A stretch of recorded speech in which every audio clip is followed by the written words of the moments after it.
Good evening student, स्वागत है आपका मेरे चैनल पे। तो बेटा अभी हम जो सॉल्व कर रहे हैं वो कर रहे हैं हमारा क्लास 8th के मैथ फैक्टराइजेशन चैप्टर है। जो आपके पास नई बुक्स हैं उनमें आपको ये 14 चैप्टर पे मिलेगा, और आपके पास अगर पुरानी बुक्स हैं उनमें आपको ये आपका 12 चैप्टर पे मिलेगा। तो इससे पहले जो हम कर रहे हैं एक्सरसाइज 12.3, और अगर इससे पहले कि अगर आपको एक्सरसाइज की जरूरत है तो आप मेरे चैनल पे एक बार जाके चेक कर सकते हैं। आइए आते ही हम क्वेश्चन की तरफ। फर्स्ट क्वेश्चन मैं ऑलरेडी अपलोड कर चुकी हूँ अपने चैनल पे। सेकंड क्वेश्चन की तरफ आज बारी है, तो चलो करते हैं। तो इस तरह से हम करेंगे। आपके सामने क्या क्वेश्चन दिया हुआ है? क्वेश्चन बोल रहा है, अगर दिखे तो आपके सामने क्वेश्चन आया है 5x² - 6x divided by 3x। तो हमें भी वही लिखा हुआ है यहाँ पे। अब हम इसको कैसे करेंगे देखो जरा। पहले तो डिवाइड करना, तो डिवाइड की तरह कर लिख लो आप, जैसे हम डिवाइड की तरह लिखते हैं। तो हम अगर हम इसको करेंगे तो कैसे लिखेंगे डिवाइड की तरह?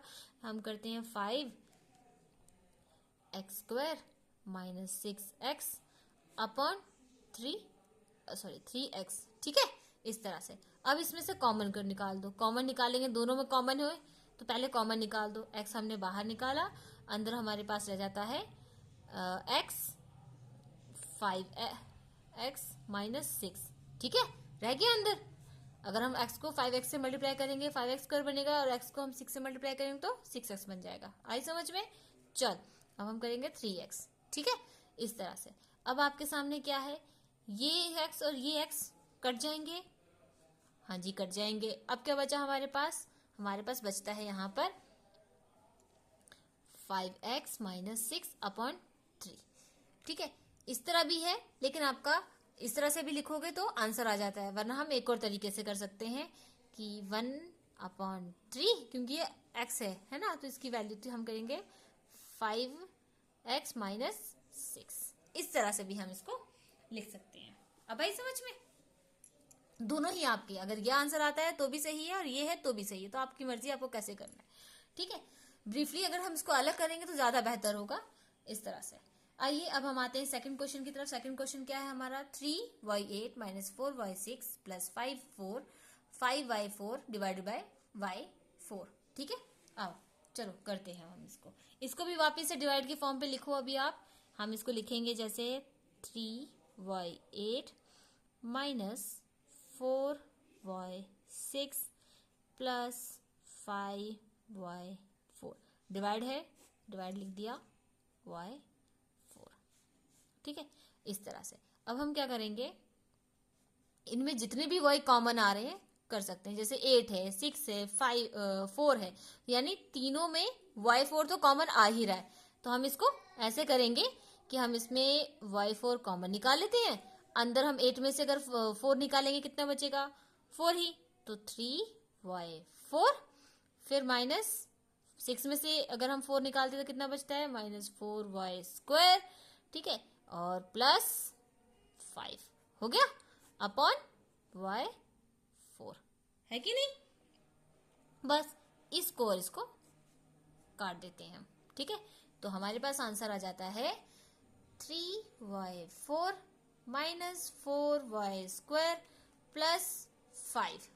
ओके, ये आपका इस तरह से सॉल्व हो रहा है। अब हम आते हैं हमारे इस क्वेश्चन की तरफ। तो हमारा ये क्वेश्चन बहुत बड़ा लग रहा होगा, लेकिन बहुत इजी क्वेश्चन है। चलो स्टार्ट करते हैं। ठीक है, तो हम इसको करेंगे। ये आएगा आपका इस तरह से। इस बुक को थोड़ा सा हम अलग कर देते हैं, थोड़ी दिक्कत हो रही है। आओ, ठीक है, तो ये क्वेश्चन हम इस तरह से सॉल्व करेंगे। तो ये आ जाता हमारा, एक मिनट, चलो ये आएगा हमारा। इस वाले सम को पहले ऊपर लिखो, 8x³ y² और z² + x² y³ z² + x² y² z³। ठीक है, इसको हम डिवाइड करके नीचे लिखेंगे 4x² y² z²। ठीक है, इस तरह से। आई समझ में? आगे समझ? बढ़िया। तो अब हम क्या करेंगे इसमें, देखो ध्यान से। अब हम इसमें लिखेंगे आपको कि ये आपके सामने क्या आ गया है। पहले तो आप इसको काट लो। 4 1 जा 4, 4 2 जा 8, हो गया। बढ़िया, समझ में आ गया ना। हाँ, अब हम इसमें अंदर बचता है हमारे पास क्या, पहले तो हमने टर्म्स को जो हमारे न्यूमेरिकल से उनको काट लिया। अब आप इसे ऐसे लिख सकते हो, इसको हटाओ, यहाँ नीचे लिखते हैं, इजी होगा आपके लिए भी। तो इसको हम ऐसे लिखेंगे कि आपके सामने क्या है, एक्स क्यूब, ये अंदर लिखेंगे 2, है ना, और x cube y square Z square plus x square y cube plus z square plus x square Y square z cube upon में ये वाला term square Y square Z square. ठीक है, अब इनमें जो भी कॉमन आ रहा है पहले अलग करो। 2 तो लिखेंगे साथ में, इसमें क्या कॉमन आ रहा है, देखो एक्स है, एक्स है, एक्स है, तीनों में ये एक्स क्यूब है, ये एक्स स्क्वायर है, ये एक्स स्क्वायर, यानी तीनों में एक्स स्क्वायर तो है ही, तो हम एक्स स्क्वायर तो बाहर निकाल देते हैं, एक्स स्क्वायर। ठीक है, तो अंदर इसका बचता है एक्स।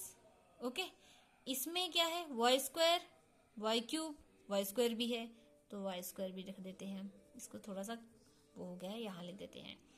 ठीक है, ये 2 एक्स स्क्वायर फिर वाई स्क्वायर और फिर जेड स्क्वायर। अंदर क्या बचेगा बेटा हमारे पास, यहाँ पर देखो वाई स्क्वायर जेड स्क्वायर तो हमने ले लिया इससे, एक्स क्यूब में से एक्स, तो ये एक्स बच जाता है हमारे पास। गुड, वहीं पर यहाँ से भी हमने एक्स स्क्वायर दे दिया, जेड स्क्वायर दे दिया, वाई क्यूब में से वाई क्यूब स्क्वायर दे दिया तो वाई क्यूब बचेगा, तो यहाँ बचा वाई। ठीक है, और इसमें से भी ये दोनों चले गए, ये बचा जेड। ठीक है, अब आई समझ में। गुड, अपॉन क्या था हमारे पास, X square Y square Z square था ना, दिखा आपको। इस तरह से हमने ये काटा, ये गया, ये गया, चला गया, बचा क्या आपके पास आंसर में, सिंपल सा 2x plus Y plus Z, ये आपका आंसर आ गया। ठीक है, इस तरह से ये भी आपका आंसर है, ये भी आपका आंसर है। ठीक है, अब हम आते हैं इसकी तरफ। तो ये क्या है हमारे पास, ये है आपको एक्स क्यूब, तो ये हम इसको इस तरह से सॉल्व करेंगे। आप इसको पहले लिखो x cube plus 2x square plus 3x upon में 2x। गुड, अब आई समझ में। अब हम क्या करेंगे इसका, कि हम इसको कॉमन कर देंगे, वैसे कि इसमें तीनों में x है, x निकाल सकते हैं हम आराम से, तो हमने x बाहर निकाला, अंदर रखा हमने x square plus 2x plus 3। देखो ध्यान से, एक्स स्क्वायर, एक्स को एक्स स्क्वायर से मल्टीप्लाई करेंगे एक्स क्यूब बनेगा, एक्स को 2x से मल्टीप्लाई करेंगे 2x स्क्वायर बनेगा, एक्स को 3 से मल्टीप्लाई करेंगे तो 3x बनेगा। क्लियर हुआ, बढ़िया, 2x आई समझ में। हमने ये x काट दिया, आपके पास क्या आंसर बन जाता है, x square plus 2x plus 3 upon 2। Same question हमने फर्स्ट टर्म में भी किया था, अगर आपको ध्यान हो तो देखो हमने किया था ना इसका इस तरह से, तो हम इसको इस तरह से ही वापिस से 1/2 कर देंगे, तो इसका आंसर आ जाएगा आपका 1/2, और ये आ जाएगा आपका साइड पर x square plus 2x plus 3। Good good, चलो अब आते हैं हम इस क्वेश्चन पे, फटाफट लिख लो, P cube Q6 minus P6 Q cube, ठीक है, अपॉन में P क्यूब Q क्यूब, है ना।